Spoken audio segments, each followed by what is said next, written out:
Counting centre నుంచి up to date minute to minute updates మీకు అందించే ప్రయత్నం చేస్తాం. ఒకసారి పిఠాపురం నుంచి మాచర్ల వెళ్దాం. గుంటూరు వెళ్లే ప్రయత్నం చేద్దాం. అక్కడ ఎటువంటి సిచ్యువేషన్ తెలుసుకునే ప్రయత్నం చేద్దాం. మాచర్ల నరసరావుపేట ఫలితాలకు సంబంధించి కూడా ఆసక్తి నెలకొంది. పోలింగ్ తర్వాత మాచర్లలో చెలరేగిన హింసకు సంబంధించి ముఖ్యంగా జాతీయ స్థాయిలో వార్తల్లో నిలిచింది. ఈ నేపథ్యంలో నరసరావుపేట గురించి కూడా అటువంటి సిచ్యువేషన్, అక్కడ కూడా అలర్లు పతాక స్థాయికి చేరుకున్నాయి. దీంతో ఈ రెండు నియోజకవర్గాల ఫలితాలపై ఉత్కంఠ నెలకొంది. ఇక మాచర్ల వైసీపీ అభ్యర్థిగా పిన్నెల్లి రామకృష్ణారెడ్డి ఉన్నారు. అలాగే టీడీపీ అభ్యర్థిగా జూలకంటి బ్రహ్మానందరెడ్డి ఉన్నారు. ఇక మాచర్లలో 84.79% పోలింగ్ నమోదైంది. నరసరావుపేటలో టీడీపీ అభ్యర్థి చదలవాడ అరవిందబాబు నరసరావుపేటలో ఆయన బరిలో ఉన్నారు. దీంతో వైసీపీ అభ్యర్థి గోపిరెడ్డి శ్రీనివాసరెడ్డి అక్కడ బరిలో ఉన్న పరిస్థితి. ఇక నరసరావుపేటలో 82.76% పోలింగ్ నమోదైంది. నరసరావుపేటలో 144 సెక్షన్ విధించారంటే అక్కడ పరిస్థితి ఏంటో అర్థం చేసుకోవచ్చు. సో ఇటువంటి సినారియోలో ప్రస్తుతం ఇటు గుంటూరులో ఎటువంటి పరిస్థితి ఉందో తెలుసుకుందాం. మా ప్రతినిధి రామారావు అప్డేట్స్ అందించేందుకు లైవ్ లో జాయిన్ అవుతున్నారు. రామారావు, ప్రెసిడెంట్ గుంటూరులో ఎటువంటి పరిస్థితి? ఎందుకంటే 144 సెక్షన్ కూడా విధించారు. ప్రస్తుతం అంతా అదుపులోనే ఉందా? కౌంటింగ్ ప్రక్రియకు సంబంధించి అంతా సజావుగా ప్రారంభమయ్యే సూచనలే కనిపిస్తున్నాయి, లేకపోతే ఇంకా టెన్షన్ వాతావరణం ఉందా? అప్డేట్స్ ఏంటి? సచిన్, ప్రధానంగా చూసుకున్నట్లయితే ఉమ్మడి గుంటూరు జిల్లాలో గుంటూరు జిల్లా, పల్నాడు జిల్లా ఈ రెండు చోట్ల కూడా హై టెన్షన్ ఉన్నటువంటి పరిస్థితి ఉంది. ప్రధానంగా పల్నాడు జిల్లాలో భారీ స్థాయిలో పోలింగ్ సమయంలో పోలింగ్ తర్వాత హింస చెలరేగడంతో పూర్తిగా 144 సెక్షన్ విధించారు. ప్రస్తుతం అయితే మనం నరసరావుపేట ఏదైతే కాకాని కౌంటింగ్ సెంటర్ వద్ద ఉన్నాం, కౌంటింగ్ సెంటర్కి వెళ్ళే దారిది.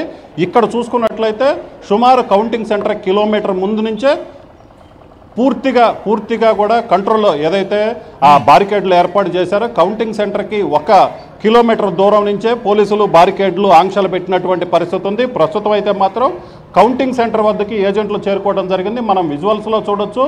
కౌంటింగ్ సెంటర్ కిలోమీటర్ దూరంలోనే బారికేడ్లు పెట్టి ఎక్కడికక్కడ వాహనాలు తనిఖీ చేస్తున్నారు. పాసులుంటే మాత్రమే లోపలికి ఎలవ్ చేస్తున్నటువంటి పరిస్థితి ఉంది. పాసులు లేకపోతే మాత్రం ఎలవ్ చేయట్లేదు.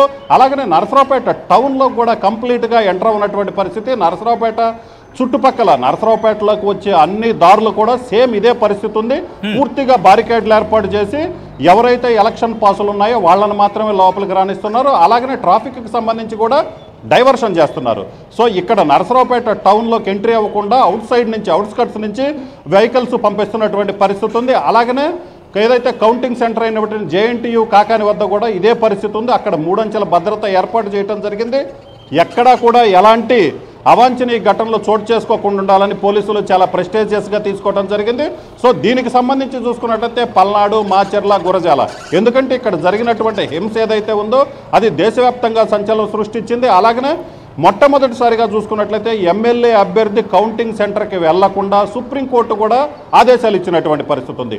మాచర్ల ఎమ్మెల్యే పిన్నెల్లి రామకృష్ణారెడ్డి ఈవీఎం ధ్వంసం చేశారు. దానికి సంబంధించినటువంటి కేసు, అలాగనే అక్కడ ఏజెంట్ సుప్రీంకోర్టుకి వెళ్ళడంతో ఈవీఎం ధ్వంసం చేసినటువంటి రామకృష్ణారెడ్డిని కౌంటింగ్ సెంటర్కి వెళ్లకుండా ఉండాలని కూడా సూచించినటువంటి పరిస్థితి ఉంది.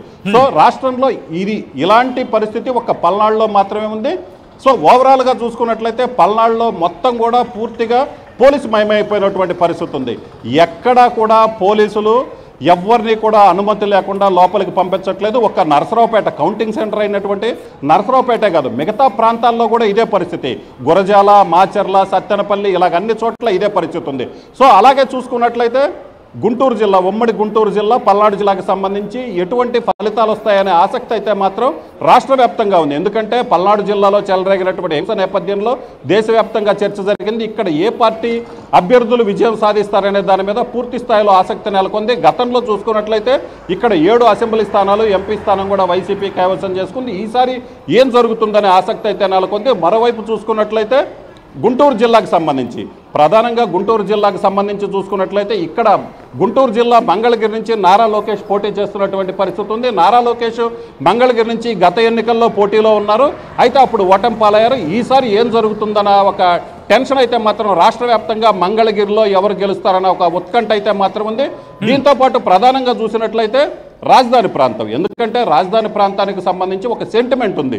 రాజధాని తాడికొండలో ఏ పార్టీ గెలిస్తే, అభ్యర్థి గెలిస్తే ఆ పార్టీ అధికారంలోకి వస్తున్నటువంటి పరిస్థితి ఉంది. గత 3 దశాబ్దాలుగా కూడా ఇదే సెంటిమెంట్ రిపీట్ అవుతున్నటువంటి పరిస్థితి ఉంది. అలాగనే రాష్ట్రంలో రాజధానికి సంబంధించినటువంటి పెద్ద ఇష్యూ నడిచింది. అలాగనే రెండు పార్టీల మధ్య కూడా రాజధానికి సంబంధించి విమర్శలు జరిగినటువంటి పరిస్థితి ఉంది. వైసీపీ 3 క్యాపిటల్స్, అలాగనే టీడీపీ సింగిల్ క్యాపిటల్ అన్నటువంటి పరిస్థితి ఉంది. సో ఈ నేపథ్యంలో క్యాపిటల్ అయినటువంటి రాజధాని ప్రాంతంలో ఏ పార్టీ గెలుస్తుందన్న ఒక ఆసక్తి అయితే నెలకొన్నటువంటి పరిస్థితి ఉంది. అలాగనే గుంటూరు జిల్లా, ఉమ్మడి గుంటూరు జిల్లా వ్యాప్తంగా చూసుకున్నట్లయితే భారీ స్థాయిలో పోలింగ్, యావరేజ్గా 83% పోలింగ్ నమోదైనటువంటి పరిస్థితి ఉన్న నేపథ్యంలో ఏ పార్టీ గెలుస్తుంది, ఏ పార్టీ అభ్యర్థులు గెలుస్తారు, ఇక్కడ ఏ పార్టీ అభ్యర్థులు ఎక్కువ స్థానాల్లో గెలుస్తారన్న ఉత్కంఠ అయితే మాత్రం రాష్ట్ర వ్యాప్తంగా నెలకొంది. సచిన్.